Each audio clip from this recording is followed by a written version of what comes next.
topic that you can see here, that is the rock cycle. So let me tell you is a rock or what are rocks. Rocks are naturally occurring substances made from minerals and they are inorganic. So there are three types of rocks. Based on their formation, they are classified into three types of rocks. First one is the igneous rock, second one is the sedimentary rock, and third one is the metamorphic rock. So the igneous rocks. You can see here are the igneous rocks. Igneous word comes from a Latin word that is the ignis. That means fire and which refers to red hot magma. So now we'll look about how the igneous rocks are formed. Igneous rocks are formed by magma. I have told you that in the deep mantle and in the outer core there is present a hot liquid known as the magma. This magma exerts pressure under the crust and sometimes it gushes out through volcanic eruption, and when it comes outside the Earth's surface, it's known as lava. And when lava cools it hardens and to form a rock known as the extrusive igneous rocks. Extrusive igneous rock is also known as volcanic igneous rocks. So sometimes the magma cools inside under the crust. It cools under the crust. That igneous rock is known as another type of rock that is known as the intrusive igneous rock. We can say another type of intrusive igneous rock is plutonic igneous rock. So you can see this is the two examples I will tell you. Two examples of that igneous rocks. First one is the granite.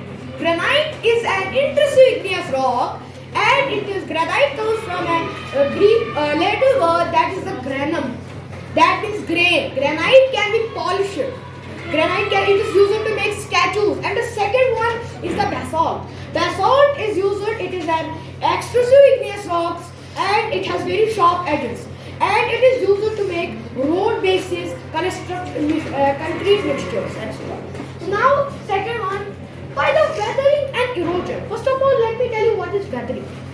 Weathering has three factors. First one is the temperature, wind and water. When wind, we can say if there is heat in summers, the rocks expand. They expand, and when there is cold, very cold, they contract. So by this contraction and expansion, there forms cracks in rocks. And by these cracks, they break down into small, tiny fragments. Okay. So by these, and second one, when wind takes these fragments and washes them into the seas. It washes them into the seas. So they form sediments. Sediments are formed by in the igneous rocks when the small tiny fragments are washed into the veins, and by the erosion. Erosion when the small mud pieces are taken into the seas. So that forms sediments. So in sediments there are small creatures, died small creatures, skeletons, shells and skeletons of the dead creatures. So when they settle down at the bottom, they form layers of sediments. Many layers are formed, and when the bottom layer, the upper layers exert pressure at the bottom layers, and they convert into another type of rock, that is the sedimentary rock. Sedimentary rock derives from a word known as the sedimentum. That means sitting or settling. And the two examples, I will tell you the two examples of the sedimentary rock. First one is the sandstone, and second one is the limestone. The sandstone, as the name indicates, it is made up of sand. And when the small pieces of sand gets compressed, and it forms sandstone. The Lal Qila in Delhi is made up of sandstone. It can be in many colors: brown, pink, red, etc. And it is used to construct a building. So second one is the limestone. Limestone is a sedimentary rock.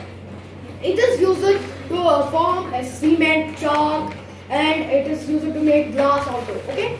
So now when the sedimentary rock, and when these sedimentary rocks are, if you imagine that when these sedimentary and igneous rocks are subjected to high pressure and heat at the same time, they do not melt. They convert into a new type of rock, that is the metamorphic rock. So here is a question that heat can melt anything. Heat can melt the iron, heat can melt the gold, etc.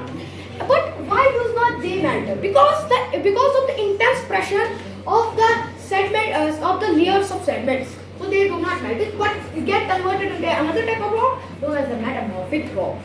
So metamorphic rock, I have told you I will give you two examples of the metamorphic rock. First one is the gneiss.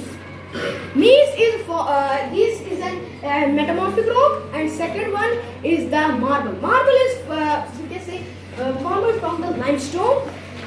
Limestone, it is white in color because limestone is white in color. And when this metamorphic rock it melts by heat, it is pure heat, and it again forms the magma. And this cycle continues. This cycle takes millions of years. This igneous rock is to form sedimentary rock. It takes millions of layers, and we cannot see this process because any living organism does not have that much lifespan we can see this rock cycle. So this was all about my today's lecture.